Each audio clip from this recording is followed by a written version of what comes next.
네, 박근혜 전 대통령은 구속한 검찰은 본격 조사 준비에 돌아갔습니다. 구치소를 방문해서 출장 조사하는 방안이 유력시되고 있는데요. 네, 다음 주에는 우병우 전 청와대 민정수석의 조사도 본격화할 전망입니다.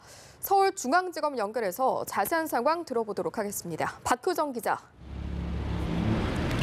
네, 박근혜 전 대통령이 구속 수감된 가운데 검찰 특별수사본부는 차분한 분위기 속에서 조사 준비에 들어갔습니다.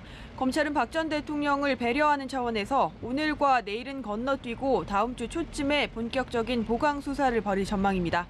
박 전 대통령이 앞으로 수사에서 혐의를 인정할 가능성은 크지 않지만 수사팀은 재판에 대비해 의미 있는 진술을 끌어내는 데 주력할 방침입니다.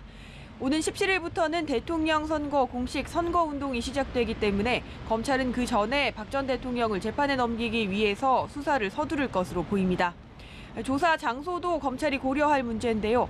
박 전 대통령이 소환 통보에 응하지 않을 가능성이 있고 구치소 밖에서 경호 문제가 부담스럽다는 점에서 구치소 출장 조사를 벌일 가능성도 있습니다.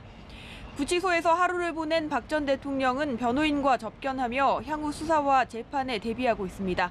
수사 초기부터 변호인으로 활동한 유영하 변호사는 어제 서울구치소로 찾아와 박 전 대통령을 접견했습니다. 자, 이제 검찰에 남은 과제라고 한다면 우병우 전 수석 그리고 재단에 추전금을 낸 대기업 수사가 될 것 같은데요. 앞으로의 조사 방향도 들어볼까요? 네, 그렇습니다. 국정농단 사건 마무리 단계에서 우병우 전 청와대 수석은 검찰 수사의 핵심입니다. 검찰은 그동안 우 전 수석이 청와대 재직 시절 비위 의혹과 관련해 참고인 조사를 진행해 왔는데요.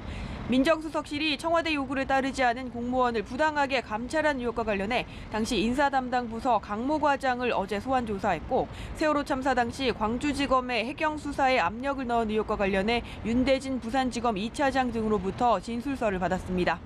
검찰은 이르면 다음 주 우 전 수석을 피의자 신분으로 소환 조사한 뒤 구속영장 청구 여부를 결정할 방침입니다. 특수부는 이와 함께 미르 K스포츠 재단에 출연금을 낸 롯데와 SK 등 대기업에 대한 추가 수사도 마무리 지을 전망입니다. 제3자 뇌물공여 혐의를 적용할지 아니면 직권남용에 따른 피해자로 볼 것인지 등 교통정리를 끝낼 계획입니다. 서울중앙지검에서 연합뉴스TV 박효정입니다.